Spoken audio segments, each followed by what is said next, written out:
How's everybody doing? Well, we're going to continue with the Sadomasochism pathology relationship dynamic part 2. And of course, there'll be other parts. This is highly complex and highly, it's going to take some doing to pull this off in 25 minutes for the next 2 and 3, possibly a 4, before we move on to the other types of codependency. I left off in part 1 that God is the first one to have a sort of masochistic relationship with his creation. And we see this in the Bible, in the story of creation, and the fact that there was a punishment where God warned, don't do this. But yet he put the temptation right there for Adam and Eve to eat from that damn fucking tree. So why the fuck will you put the tree there and have them there and then tell them not to do it, knowing that when you turn your back, that's the first thing they're gonna do is eat from that damn tree. Okay, so you kind of set them up, and then you punish them because they did something natural, and then you got a snake. I don't know where the bitch came from. Then you got the snake that also adds to the pressure to have these people commit sin. It's almost like it was set up. That's a sadomasochistic relationship. Look at it. That's the first where we see this type of relationship dynamic. And why not believe it? Because obviously, like it says in the Bible in Genesis, let us make man after our likeness and after our image. So obviously, the same psychology and dynamics that the gods possess, in addition to looking like us, looking like them, the image, then that means that we are going to have the same flaws.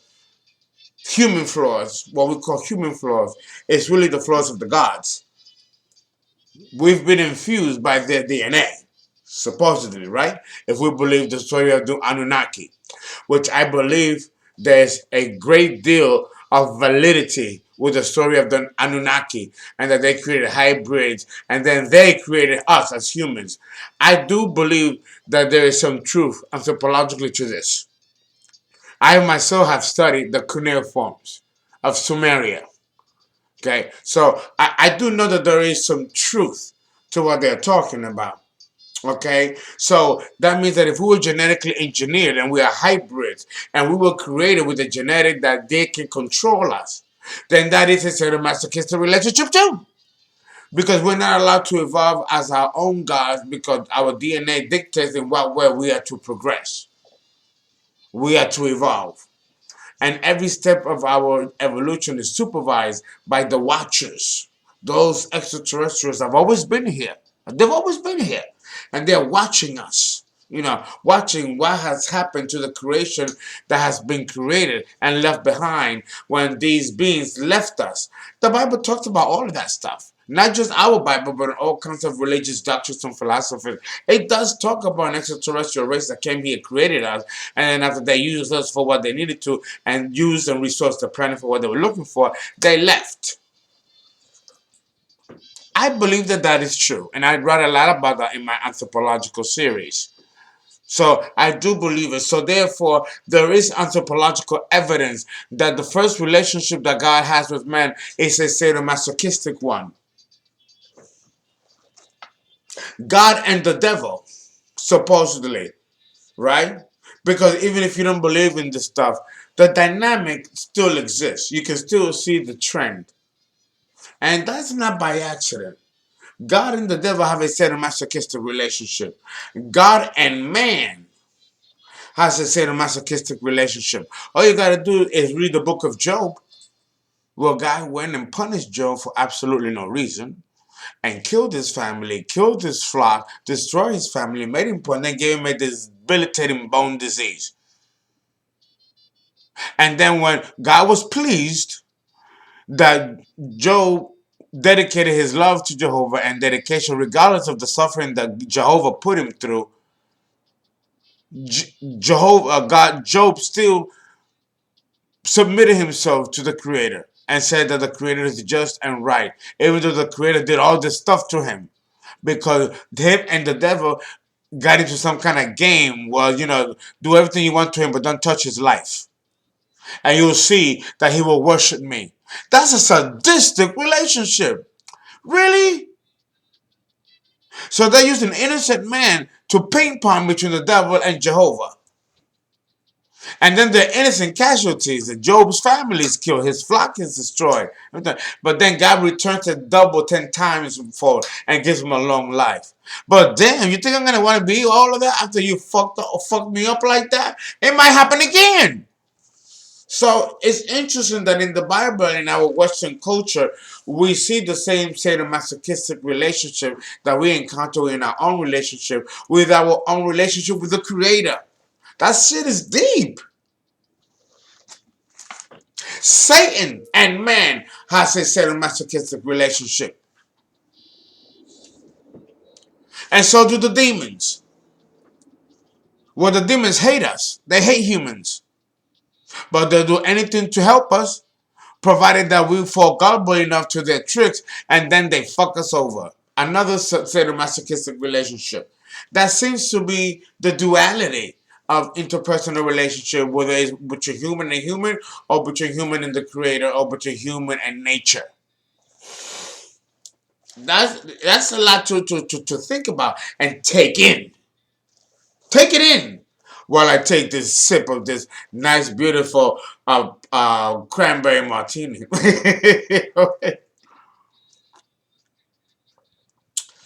Oh, it's delicious. Mm-mm. I'm sorry, but this never gets old.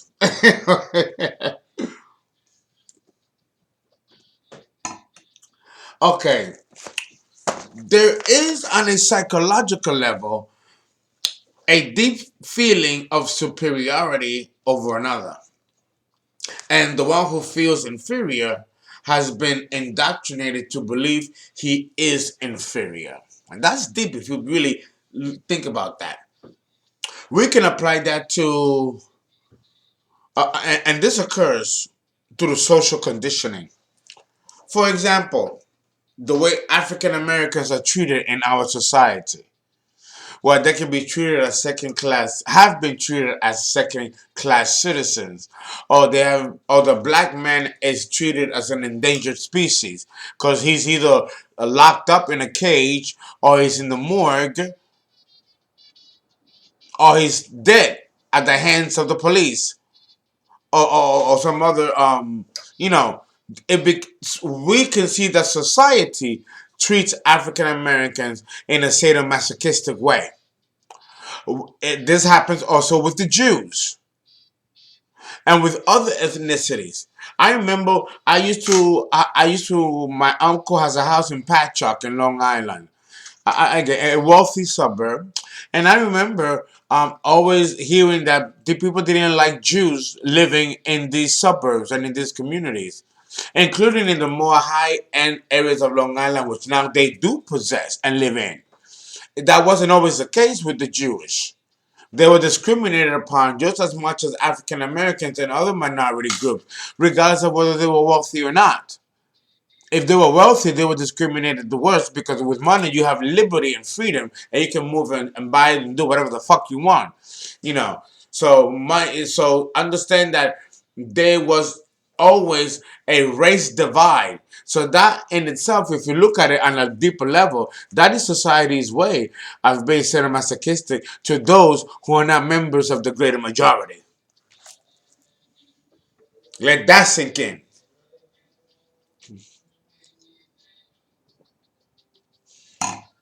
I don't mean to rehash anything, but and I grew up in the 80s when you felt it the worst. And going to school in a predominantly upper class neighborhood, or rich, opulent neighborhood where everyone is privileged and has access and they have the right color, you know, you get to feel it then. The sadomasochistic vibe where you feel that you don't belong and you feel that somehow you're different or less than or second quality too, you know, and that you should, it's almost like you fall into a psychological caste system, which society helps set up to institutionalize racism and discrimination, which comes on all levels, from low pay to having the least position, even though you deserve the best position.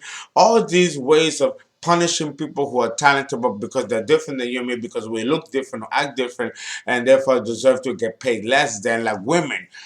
That is a sadistic, masochistic relationship. It is. So society also engages in that same game.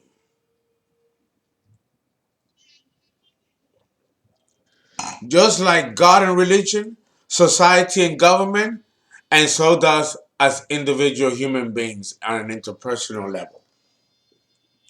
But understand that a sadomasochistic relationship is an unhealthy codependentship dynamic. And it's a very complex one, and one that's deeply psychological, which will require professional intervention to handle, to control, and to correct, and to heal. No, this requires clinical, professional, clinical intervention.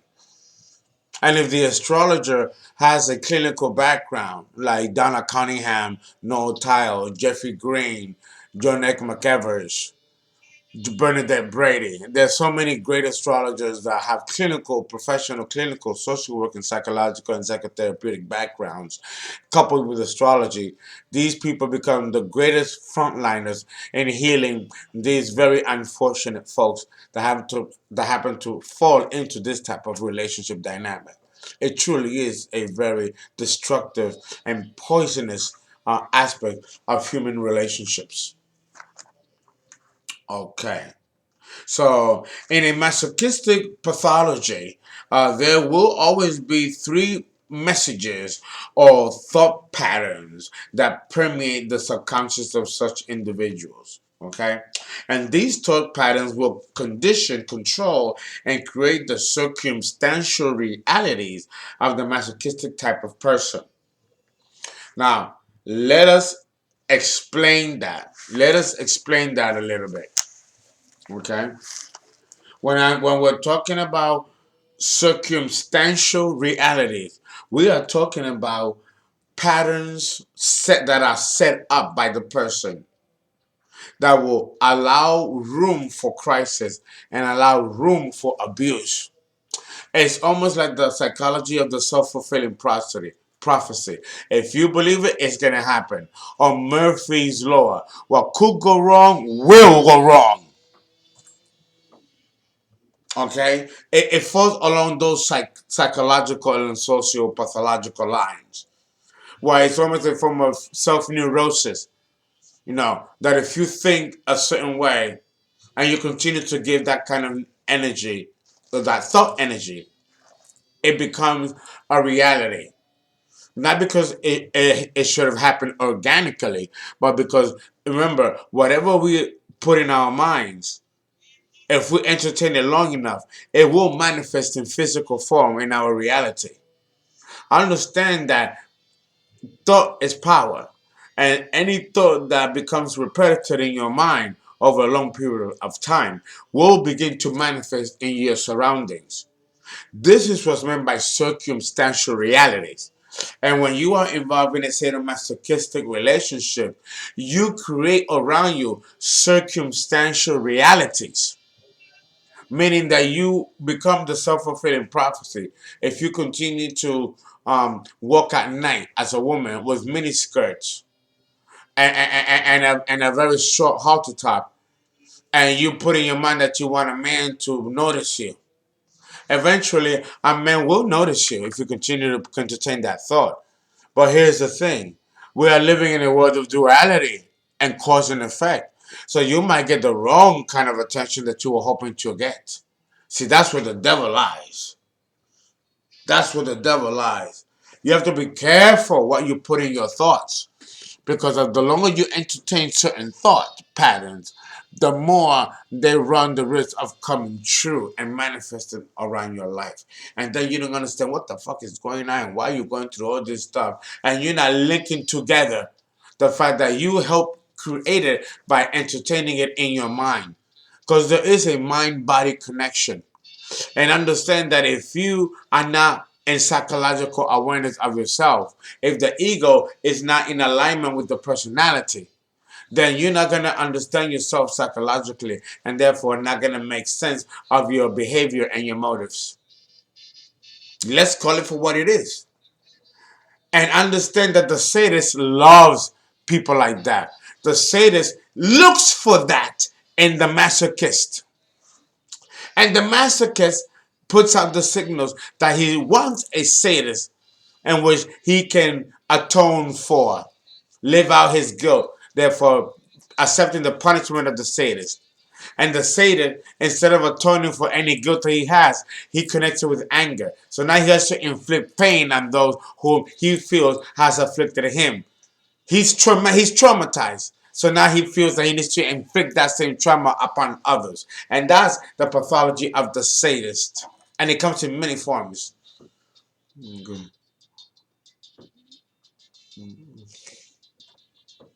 So there is psychological trauma here and emotional trauma on both on the path of the sadist and the masochist. But both of them for different psychological reasons.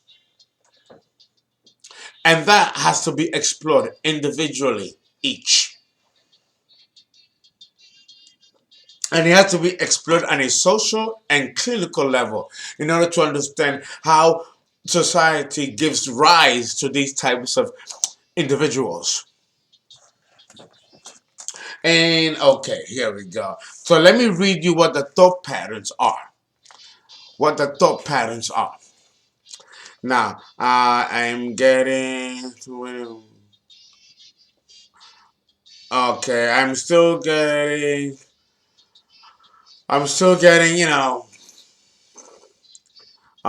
messages. This is crazy.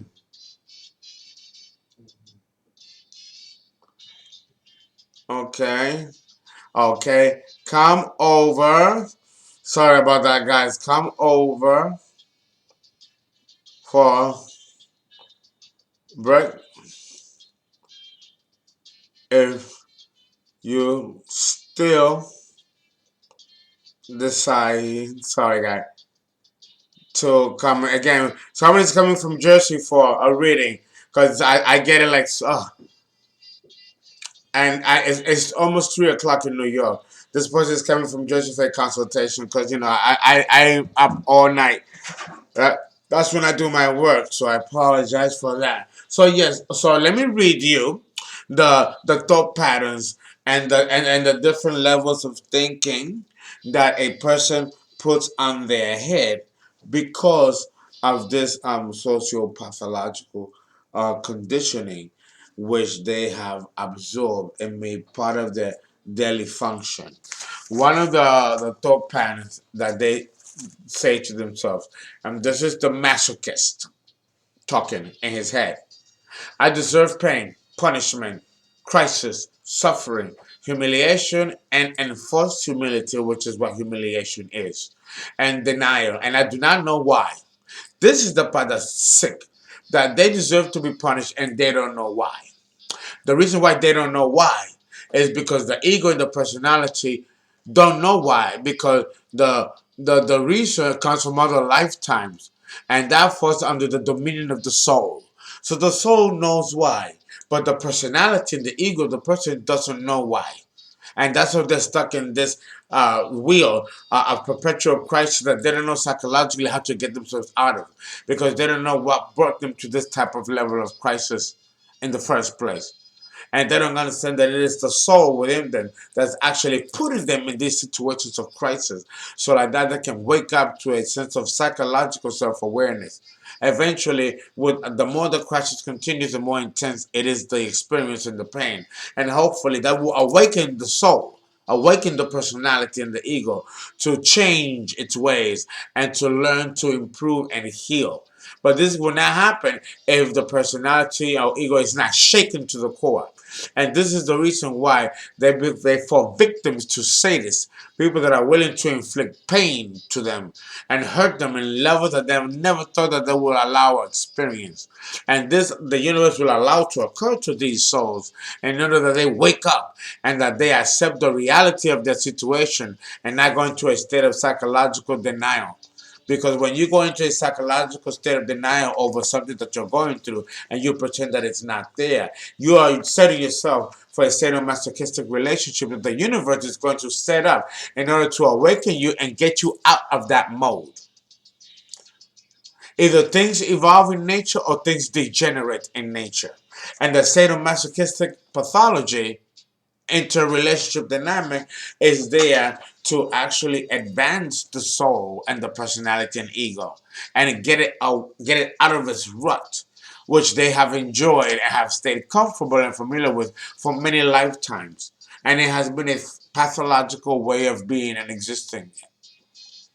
And this is the universe's way of saying, okay, it's time for the soul to wake up to this old, repetitive, and boring pattern, which is not causing the soul to grow. Neither will the egos and personality that that soul is incarnating is evolving or growing.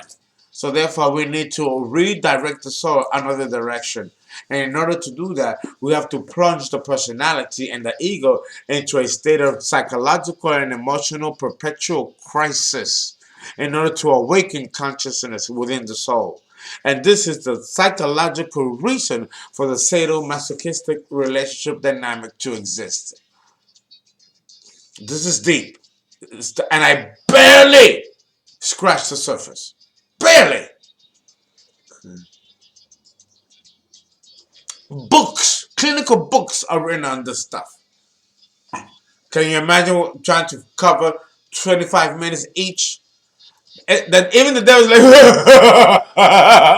okay, bitch. Yeah, go ahead, try it. It's a lot to cover. But it's necessary. Absolutely necessary to discuss and talk about it. If I am to do any justice to this series that I'm doing about compatible and incompatibility of signs. In order to get a professional understanding of compatibility of signs astrologically, you have to understand that aside from the astrology, and I'm going to continue to repeat this, there is another type of relationship dynamic outside of astrology that we still have to follow, that will dictate the way human beings should continue to relate to each other and interrelate with each other. And that there's a right way to do it and a wrong way to do it. And when things do go wrong in an interpersonal relationship, why did it go wrong? And how do we fix it? And how then do we atone and balance it? All those things are part of the experience of interpersonal relationships. Okay? So understand that the person doesn't understand why they want to attract this sense of suffering and punishment and pain that they deserve it. Okay, that was one expression. In addition, the dynamic of a denial avoidance expresses itself as a suppression of the truth that is causing this to occur in such a way as to make excuses that will always sound like rational reasons in order to justify such conditions. And within this, the related thought, there must be something wrong with me. Okay, and there's several books and references that I'm using, and they're all clinical. And one of the things that they are saying here in this in reference is that when there's this, I talked about the realities, the circumstantial realities, right? I want you to remember that term. But there's another term that I want you to understand, and that term is called the